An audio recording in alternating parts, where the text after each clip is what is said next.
Welcome to my fairy vlog. അപ്പം ഞാൻ ഒരു ഗ്ലാസ് പിന്നെ ഒരു കൈപ്പാട്ടയിൽ വള്ളി എടുത്തുക്കണേ, പിന്നെ ഒരു ചിരട്ട സുറുക്കി, പിന്നെ ഒരു മഞ്ഞപ്പൊടി എടുത്തുക്കണേ. അത് നമുക്ക് പിന്നെ ചെയ്യാം. അപ്പം ഞാൻ ആദ്യം ഒരു ഗ്ലാസ് വെള്ളം ഫുള്ള് ഒഴിച്ചെടുത്തിട്ടുണ്ട്. അപ്പോൾ ഫുള്ള് നിറഞ്ഞിട്ടുണ്ട്. നമുക്ക് മഞ്ഞപ്പൊടി ഒന്ന് അതിലേക്ക് ഇട്ട് കൊടുക്കാം ഗായ്സ്. മഞ്ഞ കളറായിട്ടുണ്ട്. അപ്പം നമ്മൾ ഇതൊന്ന് പൂട്ടി വെച്ച് ഒന്ന് പാത്തൊക്കെ വെച്ചിട്ട് ഇനി അതിക്ക് വേണ്ടി സോപ്പും പൊടി വേണം. സോപ്പും പൊടി എടുത്ത് വരും. അപ്പോൾ നമ്മളിതൊന്ന് ഇളക്കിയെടുക്കണം കേട്ടോ.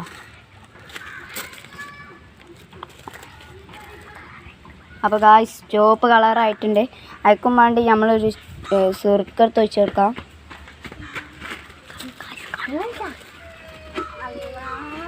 ഗായ്സ് ഫസ്റ്റത്തെ കളർ മഞ്ഞ കളറുമായി വന്നിട്ടുണ്ട് ഗായ്സ്. കണ്ടോ, മഞ്ഞ കളർ റെഡ് മാതിരി മഞ്ഞ കളറായിട്ടുണ്ട്. ഇഷ്ടപ്പെട്ട ലൈക്ക് ചെയ്യണം, ഷെയർ ചെയ്യണം, സബ്സ്ക്രൈബ് ചെയ്യണം, എൻ്റെ അടുത്തുള്ള ബെല്ലേക്ക് ചെയ്യണം. അപ്പോൾ കമൻസിൽ അറിയിക്കണം എല്ലാവരും. ഇനി നമുക്ക് അതിലേക്ക് സോപ്പും പൊടി ഇട്ട് കൊടുക്കാം.